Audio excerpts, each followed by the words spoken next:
That is what we won't be listening to today. Hey there, welcome back to my channel. And if you are new here, then I know that this may be too soon for this big of a step, but I love you. And if you are returning, then of course I love you with a bleeding heart. We're turning the page and starting to really double down on all things Halloween-y, and I'm in a great mood because I just came back from Taylor Swift's Eras Tour movie. You came here for some Black Sabbath, and that's what we're gonna do. Ladies and gentlemen, put your hands together for Paranoid by Black Sabbath. Kicking off the night, we've got War Pigs. How bad was that accent, huh? Pretty bad.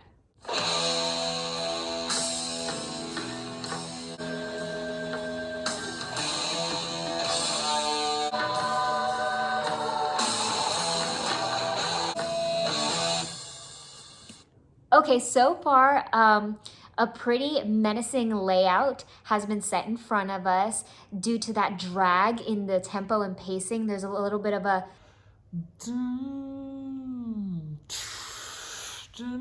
like, it's not very fast, and it felt like we had some sort of electronic effect that simulated an ambulance or a police car or some siren.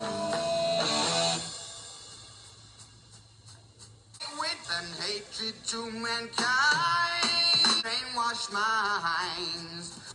The lack of instrumental support to the vocal helps nurture that menacing feeling that was already established, not to mention that heavy distortion placed over that guitar whenever we have that little, that rift that's being used right now as a transitional device in between the starts and stops, the pickups of each little phrase. It's causing the vocal to float in an a cappella, but it feels like it's being suspended in midair, almost like some magic trick or illusion.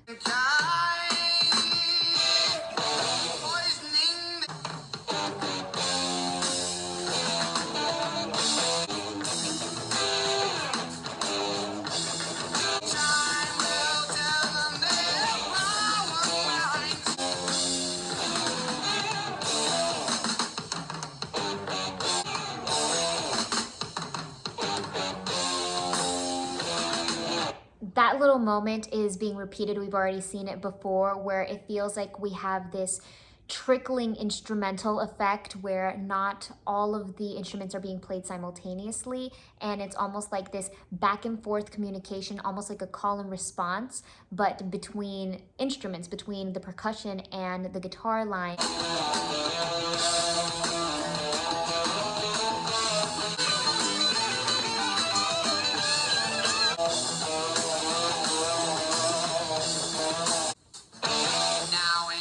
This world stops turning. No more war pigs have the power. Day of judgment, God is calling. Satan laughing spreads his wings.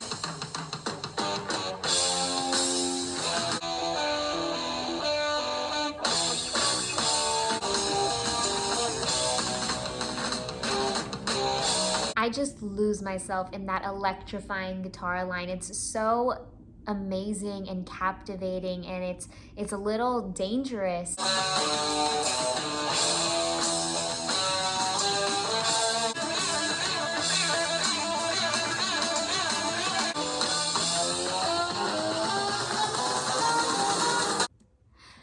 The most horrifying moment of the entire song was saved up for that very specific ending. It almost felt like a time warp effect without using any external effect, only music and playing with tempo and speed and pitches and making it all sound a certain way. The delivery was excellent.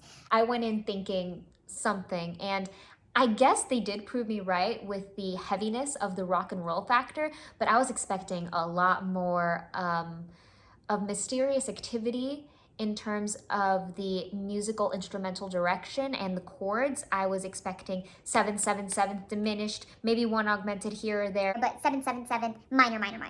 And we got full-on brightness, like beaming headlights from behind that you see in your rearview mirror.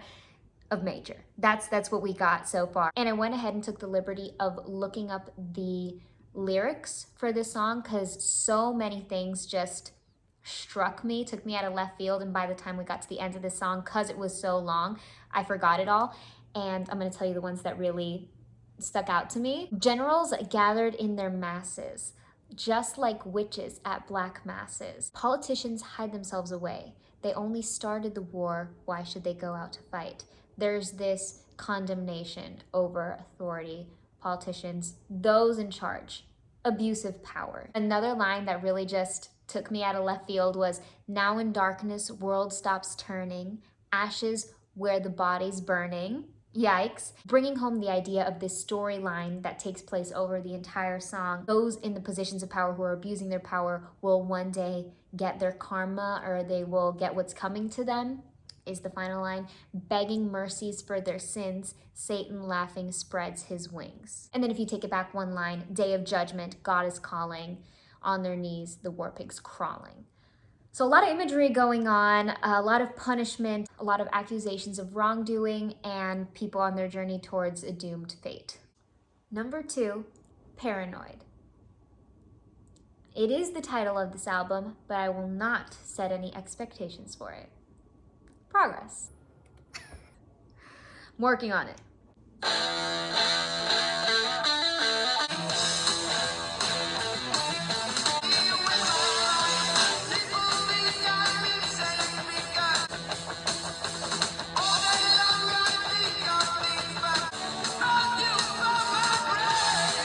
Such a powerful and exhilarating riff. It's very catchy and saucy. It feels like we have the sourness of a minor present, still very major though, but there's, there's a little bit more of a tang to it now.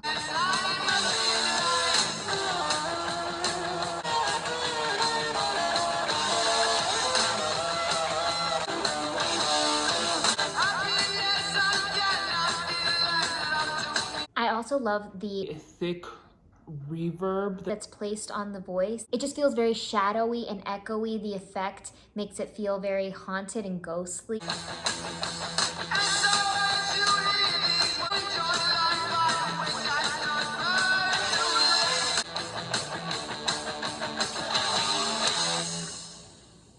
Sometimes the scariest, most terrifying demons exist internally in our mind. And when I say sometimes, I say that very lightly because I mean most of the time. Number 3, and second to last, Planet Caravan.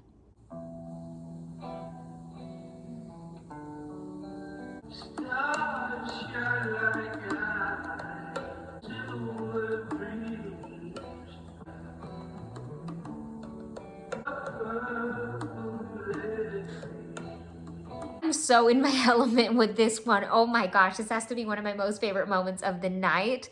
The atmosphere that's being set with this one, it's pulled back way, way, way back, and then the entire song is taking place in this laid back, transcendent setting. That intense filter, it's like way past the point of reverb, is suckering me further into this world that they're setting the tone for in this song. It feels very pushed to the back. It feels very hollow, very echoey. All the dripping poetic description of the lyrics, beautiful. We have that very organic percussion, which almost feels like the most solid musical or sonic part of this song so far. It feels like the only clear thing. Even all the other instruments, the guitar lines and along with the vocals, feel subdued and repressed, whereas the percussion is able to shine and it has this certain round texture to it. The way everything's working together, I don't know how to feel. I'm beside myself.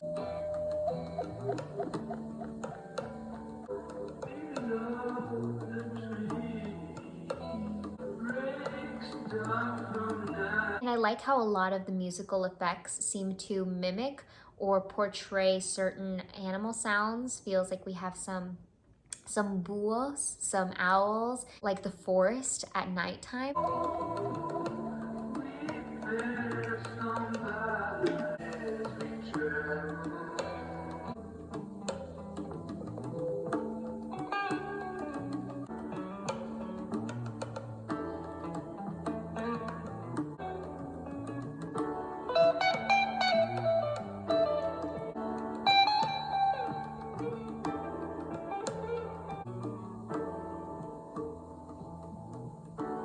I'm always a fan of a good sultry, jazzy, bluesy moment. I loved it, the way it was played with finesse and delicacy. That guitar line had me, and then the incorporation of the piano that was enforced with a piano dynamic, so beautiful. And then as it kept going and progressed, I felt like just taking a look at the piano notes alone, it almost seemed to mimic a chime or like a clock going off, like ding, ding, ding. And that always gives me some sort of chilling vibe, just a little bit spine tingling. So it incorporated that eeriness back into play. And I love how it just came full circle while having so many beautiful, indulgent moments to just sink your teeth into. Número 4 y último, Iron Man.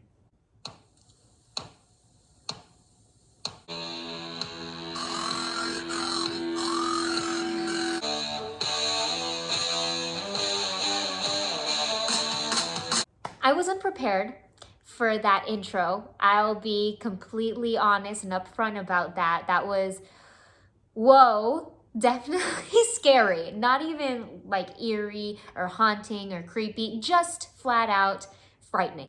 And then it felt like we started treading into familiar territory. I think I do know this one, actually.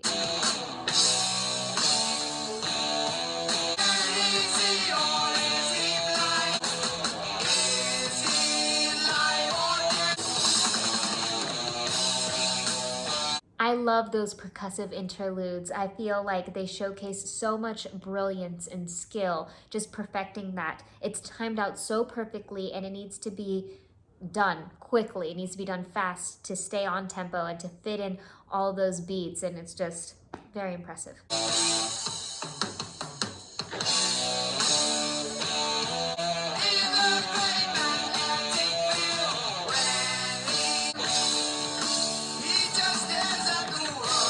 There is this bright openness that I believe only exists in majors, and that feels like it's flooding the entire sound. There's so much activity happening outside right now, an ambulance. Whatever it is, I hope everybody's okay.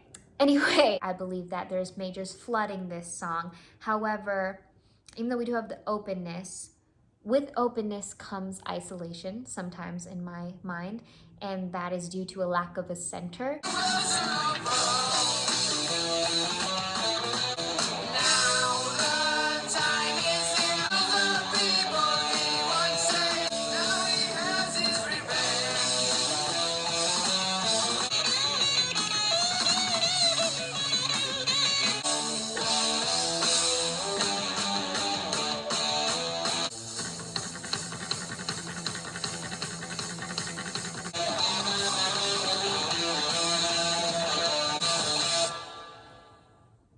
Wow.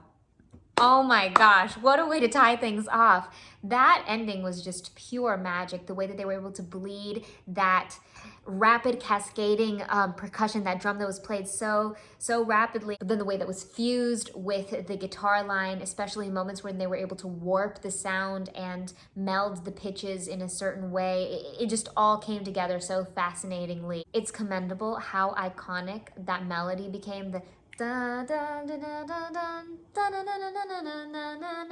just one of the most legendary motifs. I'm mortified of the Iron Man, so bravo. Thank you so very much for joining me on our very special, spooky Halloween twist of events. I hope that you enjoyed this side so that we can have a good time getting into side 2 of this one. I really enjoyed it way more than I thought I would. An insane outpouring of love and all of my gratitude directed towards our phenomenal super thanks heroes: Richard Olsen, Paul Edwards, Marissa Martinez, Sweetish Jeff, Mr. B, Ed Myers, and Rob K. Thank you from the depths of my soul. Marissa, Richard and Paul, Mr. B, Ed, Jeff, and Rob. I'm grateful for you. Everything you do is magical to me. You're wonderful as can be. Perfect doesn't even begin to describe everything you are. Every star shines for you. I know this to be most true. So I guess I can offer this 2 words. Thank you. Thank you. Thank you. Thank you.